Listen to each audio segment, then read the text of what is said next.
There's a debate in Africa, throughout the African continent, about African countries which are now all failed states. And as I speak in South Africa is becoming one failed state too, which will just be another one on the pile of all African states that have failed. At least the last one to fail in the 21st century was Zimbabwe. It recently just collapsed right in front of us. So the people in Africa are trying to figure out, why is it that these countries keep collapsing?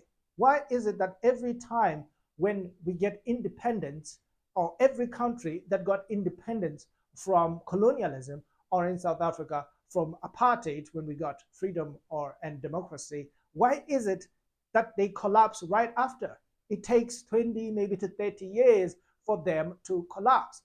In African countries, in most African countries, they've been freed for over 40 years to 50, 60 years for some, and they collapsed those countries in 30 years after they got their freedom. And as you can see that happening in South Africa, it seems the government that we have, the infrastructure is still the same old that we use, and they've not built anything. When it comes to the schools, the thousands and thousands of schools that we have are old schools that we had, and state-owned entities and everything else is collapsing, if not collapsed already. So you can see South Africa also joining all of the other African countries that have failed. So the question is, why?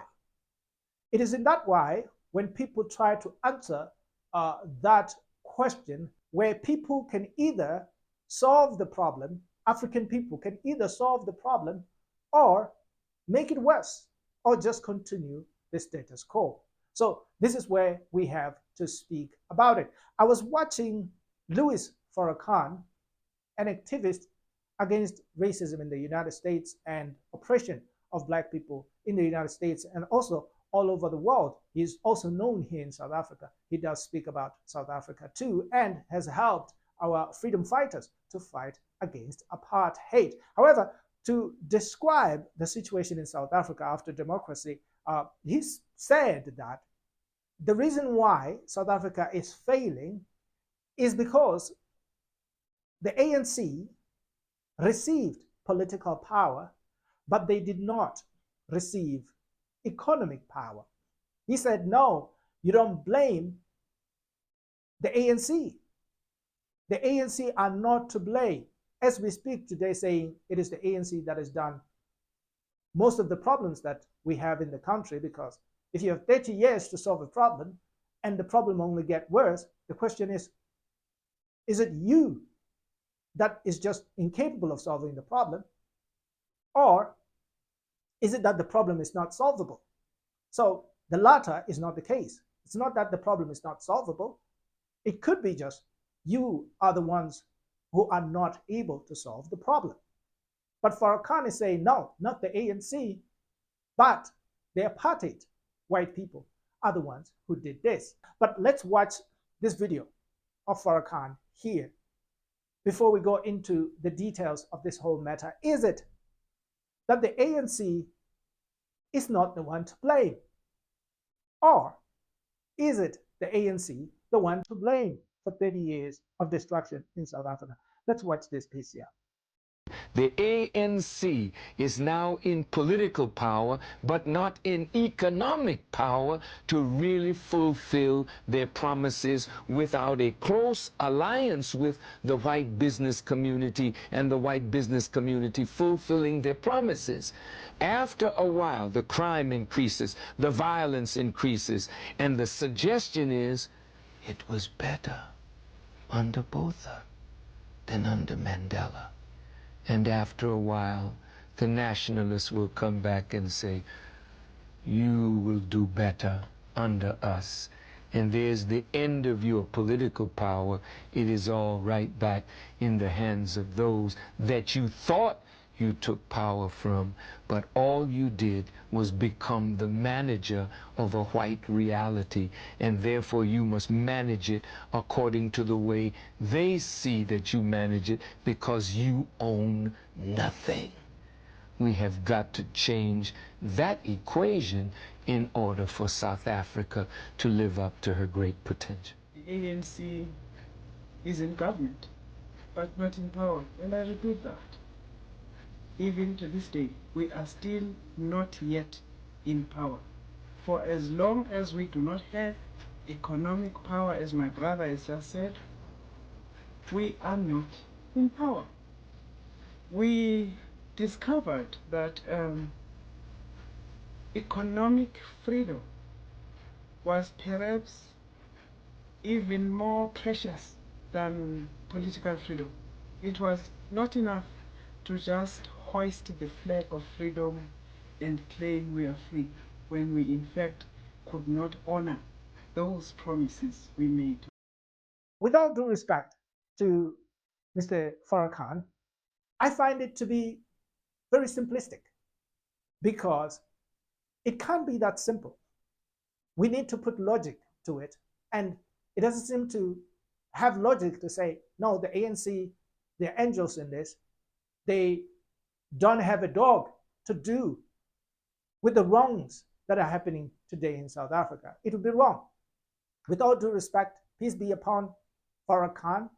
I respect him, and I am not one to disrespect a person just because I disagree with them.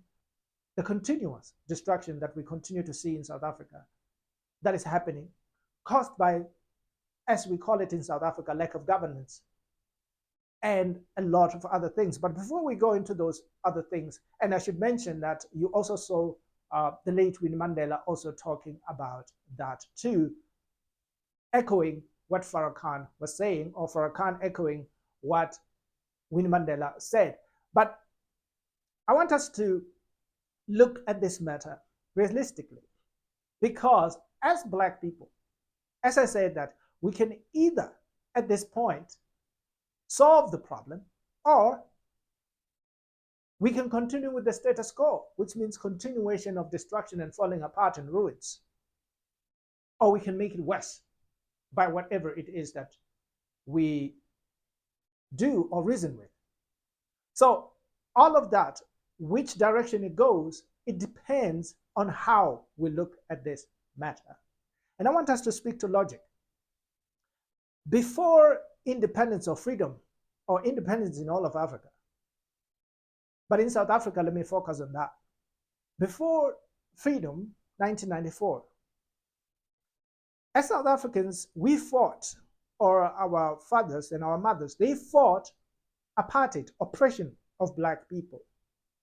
Not necessarily government or governance. If they fought government against apartheid, against oppression of Black people.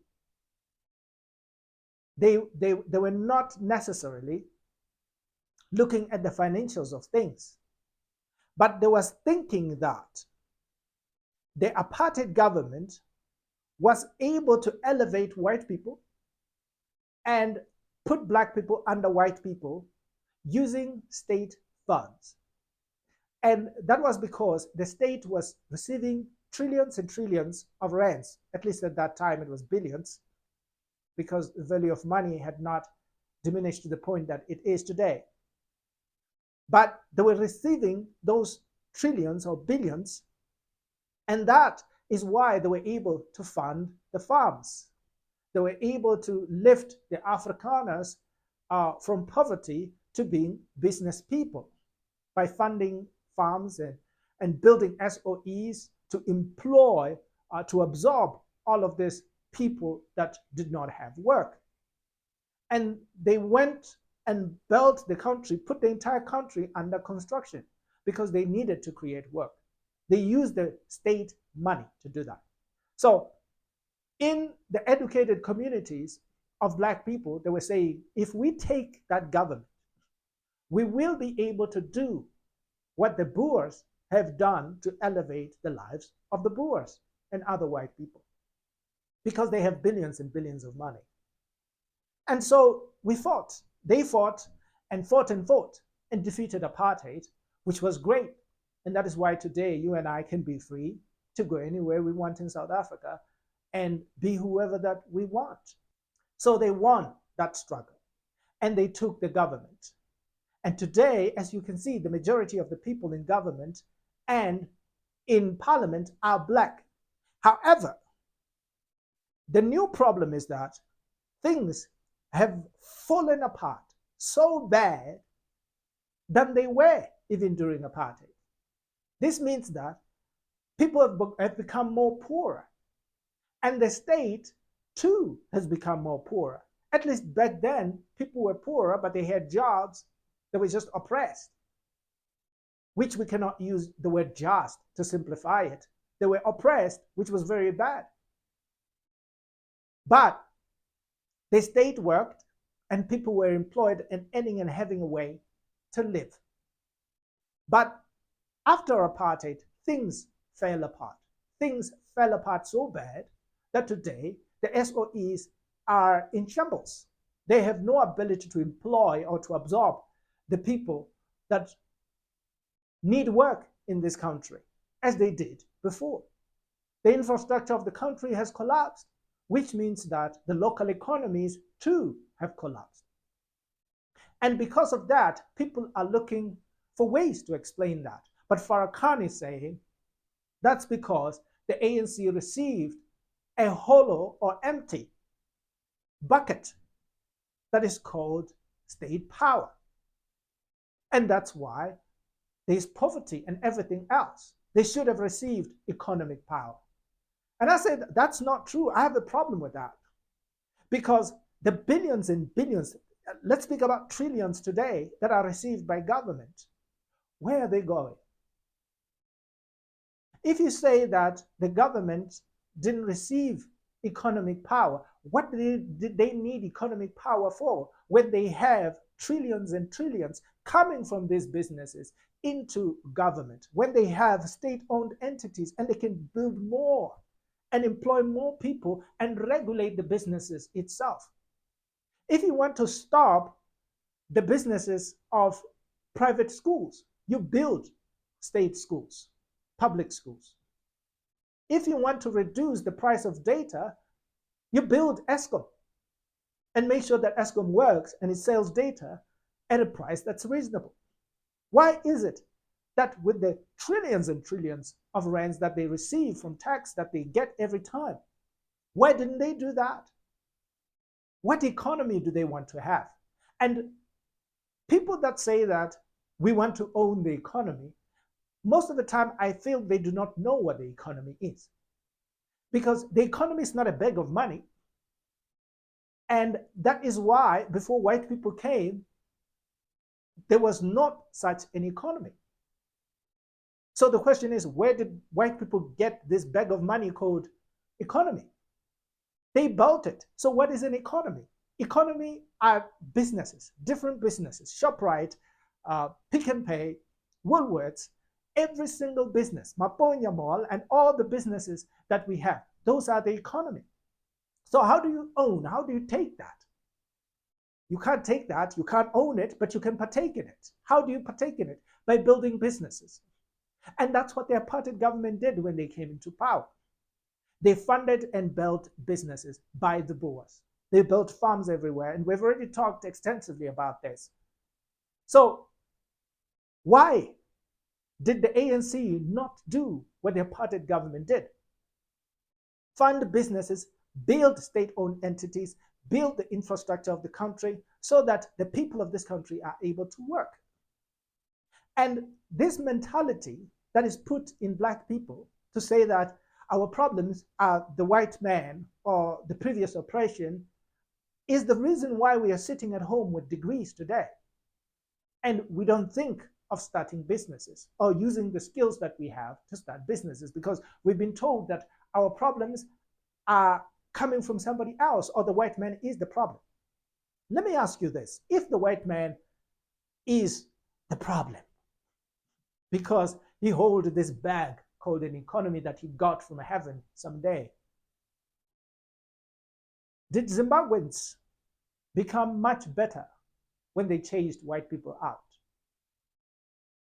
If the white man and him holding this economy thing is the bad guy, did Nigerians become better when they chased the white people out?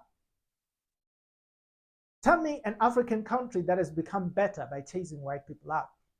In fact, they lost the entire economy thing because, as I told you, the economy are businesses.